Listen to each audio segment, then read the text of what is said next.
Samach Gimel Amid Beis, 12 lines from the bottom, Pasach Rabbi Nechemia. So they're all praising people who are Machnis Orchim.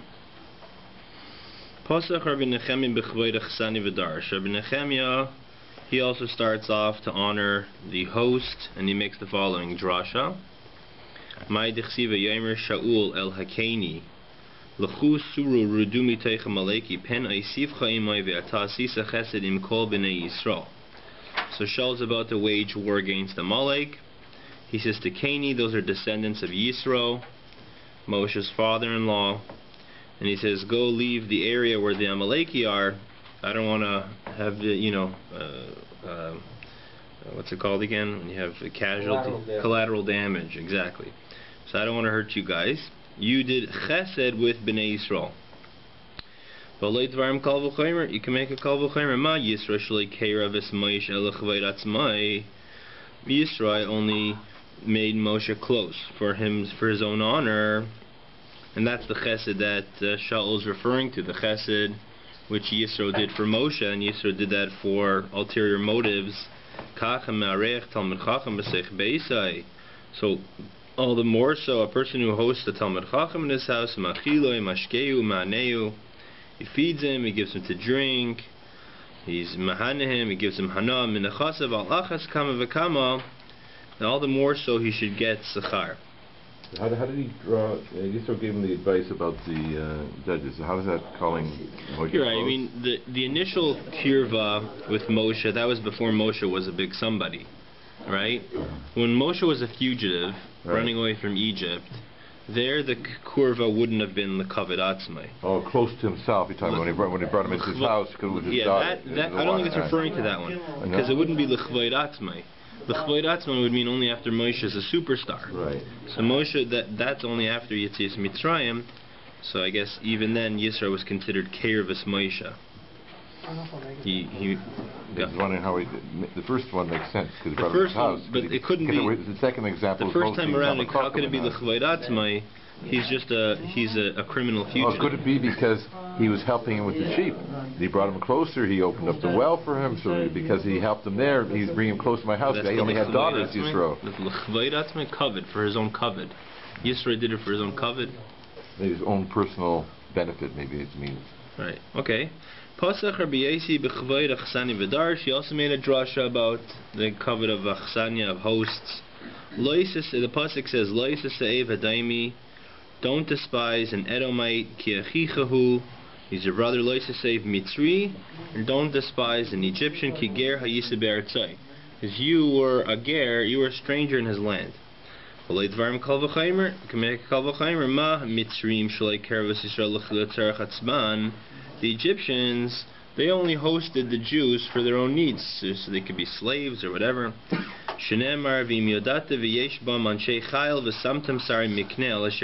Even initially, before the Jews were slaves, Paroi says to Yoseph, show me your brothers, and I'll see which ones I can draft into my army.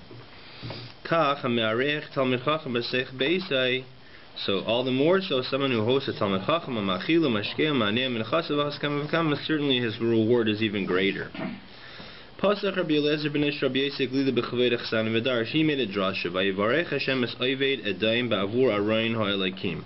Hashem blessed Oived, the Edomite, because of the Arayin of Hashem, which was being held in his house. So Oived hosted the Aron HaKodesh. The Aron HaKodesh didn't have to eat or drink. Ela kibed v'ribed tzefanim. All you had to do was sweep and do a little sponge job around the Aron HaKodesh, so that way there's no dust on the Aron HaKodesh. Kach hamarech talmid chacham asech beisayim ma'achil mashkiel ma'anim menachasav alchas kam v'kam. But if you have a talmid chacham in your house, which requires more labor, and all the more so, you'll get more schar. Mahi bracha sheberchai. What was the bracha that Oived got? So the pasuk just says that he got a bracha, but what is the bracha? Rav Yehuda bar Zvida zu chamais u'shmeina kalesesh yeldu shisha shisha bekeresecha. His wife Chamais and his 8 daughters-in-law all had 6 boys in one shot. All had 6 boys. It's a bracha for him. I don't know for the ladies, But anyway, they all had 6 in one shot. Who had to feed them, though? Well, Shenemar, that they bring in like a boat full of Filipinos. Shenemar. So how do we know that he had all these children? Because it says in Divrei Hayamim, when it's counting the children of Oved, it says Pu'ulasai Hashmini. So it goes through all his 8 sons. And then in the end it says Ki Berachos Elokim, Hashem blessed him. And it continues Kol Eilem Mibnei Oved. All these are from the children of Oved. Edaim Hema Oved Edaim, that's his name. Hema Ubenehem V'Achihem. He had a total of 62. He had a total of 62 descendants. So in order to get to the cheshbon of 62, if you say that his wife and his 8 daughters-in-law all had 6 in one shot, that gets you to 54. And when you add the 8 sons themselves, then you get to 62. 8 daughters. What? 8 daughter-in-law. We're not counting the women. We're not counting any women here. Okay. Just the men. Fine. Omer Rabbi Avin Halevi, Kol doichek es hasha, a person who pushes the moment. So he wants to be matzliach before the time is ready for him to be matzliach. So let's say he's pushing himself to be a leader, and it's not his time. Shad doich kasei. So then the time pushes him away. But a person who waits, so in other words, he doesn't push it, then then the time will wait for him, and then when it's ready, he'll get that special role or position or whatever he's looking for. How do we know this? Midrab of Rav Yosef, we see this in the story of Rav and Rav Yosef. To Rav Yosef Sinai v'Rabba Ikar Harim. Rav Yosef, his quality was a Sinai. That's the way we call someone with a lot of bekiyas. He has a breadth. He knows a lot of Torah, a lot of Gemara, Brises. He's like an encyclopedia. Rabba Ikarim, and Rabba was literally a person who uprooted mountains. It means he wasn't so encyclopedic in his knowledge, but he was very analytical. He had special koyach to analyze the different halachas that he knew.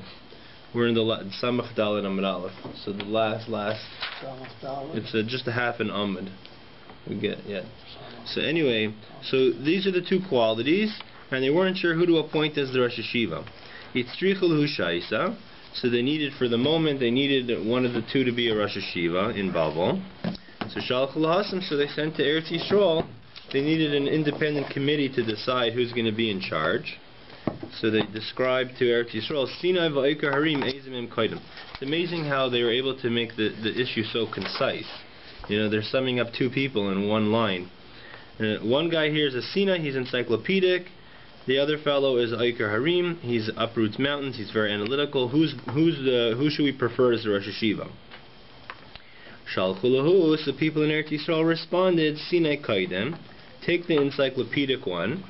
Shakol tzrichim l'marich chitia, because everybody needs the master of wheat, which means to say, everybody needs someone who gathers the produce, the wheat to sell. In other words, because he's got all the information. So even if you're very analytical, if you don't know what the Brisa says, and this is before the printing press, you could be the most analytical guy in the world. If you don't know the actual information, then it's useless. So he should be the appointed Rosh Hashiva. Like Rabbi Yosef, Rabbi Yosef still didn't take the position, even though in Eretz Yisrael they recommended him. Damrilei Kaldoi, because he spoke to the astrologers. It's interesting that he was speaking to the astrologers in the first place. But anyway, apparently they, according to the art scroll, that they came and offered it to him. Okay, but according to the art scroll, it says someone offers you information without you going to go do it, you're allowed to listen to them. The fact that he didn't initiate it is okay. Okay, but it's interesting because the whole Tamim Tiyem Hashem Elokecha. So we're saying you should be innocent with Hashem. So don't go run off to the astrologers. But if the astrologer comes to you, knocks on your door, and gives you free information, which is pretty crazy. Usually it's always about the visa, right? So they give you the free information, then you can already listen to it. Right. Okay. So anyway, the astrologers told him, Malacht Tartin Shnin. you're going to be a Rosh Yeshiva. Literally, you're going to be a king. But it means you're going to be a Rosh Yeshiva for only 2 years. So he figured, if I'm going to be a Rosh Yeshiva now, what's going to happen? I'm probably going to end up dead in 2 years if I take the job now. So he conceded to his friend, Malach Rabba Ashim Tartin Shnin. Rabba took the job for 22 years. Malach Rav Yosef Tartin Shnin Upalga. And then after Rabba was finished, maybe Rabba passed away, then Rav Yosef became Rosh Yeshiva for 2.5 years, after which he passed away. So he got an extra 22 years of life because he was not Daichek as a Shah. He delayed. Not only that, but he still got what he was going to get anyways. And he got his Rosh Yeshiva years in there, at least as long as the astrologers predicted. All the years that Rabba was the Rosh Yeshiva, Afilu Umna Lebeis Lekara. Rav Yosef acted so humbly that he didn't even ask the doctor the blood letter to come to his house, which was something that would be a sign of like being in an honorable position, getting the doctor to make a house call. So he didn't even do that. Rabbi Avin Halevi, Hashem will answer you on a difficult day. So what's referring to here? Elokei Yaakov, Elokei Yaakov, Elokei Avraham Yitzchak. Why does it say the God of Yaakov and not of Avraham and Yitzchak? Why are we only referring to Yaakov? Mikan lebal haKaira sheyikanes ba'aviyah shel Kaira. So literally, the owner of the beam should go under the thickness of the beam. So the idea is that Yaakov, he took care of all of his children by himself. The 12 Shvatim, that was all Yaakov's responsibility. He was one who brought them up. So therefore, he's the one who would eventually, be the right person to ask for rachamim for his children, because he took that beam on his shoulders single-handedly, raising his children. If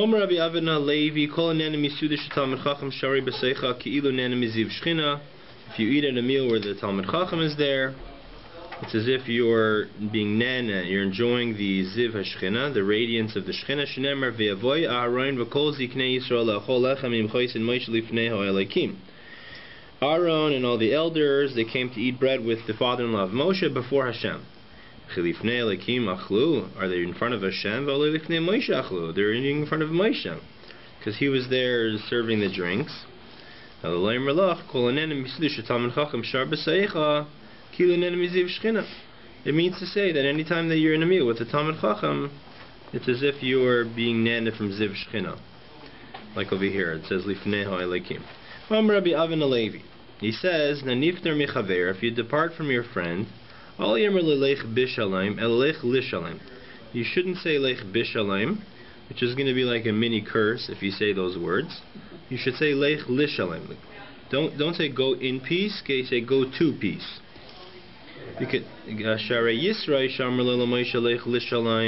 Yisrael said to Moshe, go to peace, alav yitzliach. So Moshe became great, and he was matzliach, and he was successful. David shamrlav shalom lech bishalayim. David said to his son, go in peace, halach v'nitlet. He got hanged. He got stuck on a tree, and he got killed.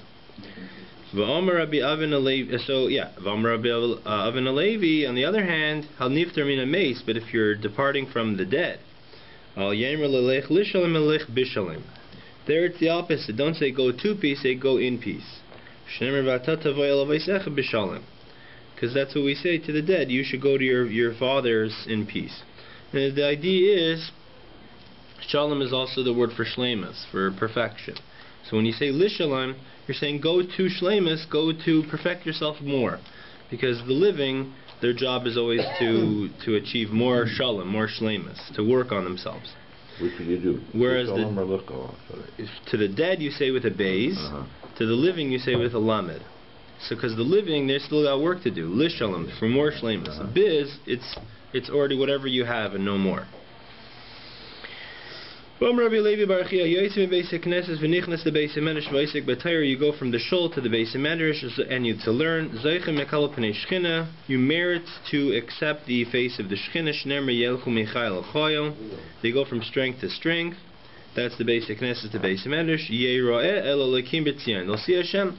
So the reward for learning after davening, like all of you are doing, is to have you mekabel pnei Shechina.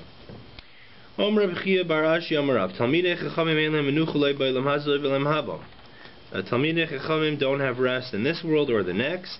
They're always steiging, they're always working, learning. Shnemer Yelchu Michael Choyom Yeroel Lekim B'Tzion. So just the same pasuk but a different drasha. Rabbi Elazar Rabbi Rechanina. Throw in the B'Tzion. Is it an encouragement for everyone to live in Israel? Yeah, they don't seem to be focusing on. I mean, that's the part of the pasuk. I mean, the Elokim B'Tzion, the eventual Hakbalas Pnei Shechina. I'm not sure where that's referring to, because we say there's a Yerushalayim Shalmati, Yerushalayim Shalmayla. Maybe that could be referring even to the experience in Eilam Haba that it's talking about. Or after Tchias HaMeson, I don't know. Rabbi Elazar Rabbi Chanina. Talmidei Chachamim Marb Shalom Ba'Eilam. Talmidei Chachamim, they increase peace in the world. Shneim Kol Banech Limudei Hashem Rav Shalom Banech. Al Tikrei Banech La Boinayech. Your builders. Shalom Rav Leivei Sarasem Elam Michshol. This is just psukim here. Yishalom B'Chelech Shalva Barman Isayach. What? Gotta leave something. Oh, you're going to do some siyum? I imagine so. Yeah, probably so.